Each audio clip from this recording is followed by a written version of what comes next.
It was Christmas on the island of Sodor. All the engines were working hard. Thomas and Toby were busy carrying people and parcels up and down the branch line. Everyone was happy. Only the coaches, Annie and Clarabelle, were complaining. It's always the same before Christmas, they groaned. We feel so full, we feel so full. Oh, come on, said Thomas. Where's your festive spirit? Christmas Day is almost here. By the side of the track was a lonely little cottage with a familiar figure waving to them. It's Mrs. Kindly, whistled Thomas. Peep, peep, Happy Christmas! Thomas always felt better for seeing her. Christmas just wouldn't be Christmas without Mrs. Kindly. When work was over, Thomas went to see the other engines. All their coats had been polished. Ha, said Gordon, just look at us. Your driver will have to work fast to get you as smart as us. Never mind that, replied Thomas. I've something important to say. Do you realize it's a whole year since Mrs. Kindly saved us from a nasty accident? You remember when she was ill in bed and... Yes, of course, interrupted Edward. You told us how she waved her red dressing gown out of her window to warn you about a landslide ahead.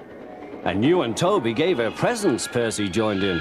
And the Fat Controller sent her to Bournemouth to get better. But, said James and Henry together, the rest of us have never thanked her properly. Exactly, said Thomas. So now I think we should all give her a special Christmas party. Everyone was getting very excited, and the drivers felt sure that the Fat Controller would agree, as indeed he did. The engines were all busy making plans when silence fell. The Fat Controller had bad news. The weather's changed badly. Mrs. Kindly is snowed up. Toby says he'll help to rescue her. You must help too, Thomas. There's no party unless you do. Thomas hated snow, but he said bravely, I'll try, sir. We must rescue her. We must. There's a good engine. You and Toby will manage splendidly. Thomas charged the snowdrifts fiercely. Sometimes he swept them aside, sometimes they stuck fast, and the men had to loosen them.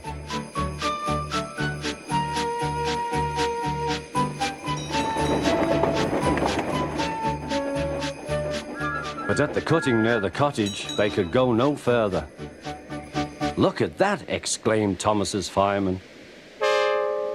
Peep, peep, peep, here we are, whistled Thomas. An answering wave came from an upstairs window. Then they heard a familiar sound. That's Terence, said Thomas. He's come to help too. Sure enough, Terence had a snowplow and was working hard to clear a path to the railway line in safety.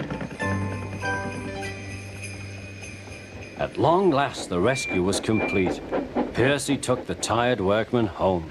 Terence said goodbye to Mrs. Kindly and promised to take care of her cottage as he watched them all set off.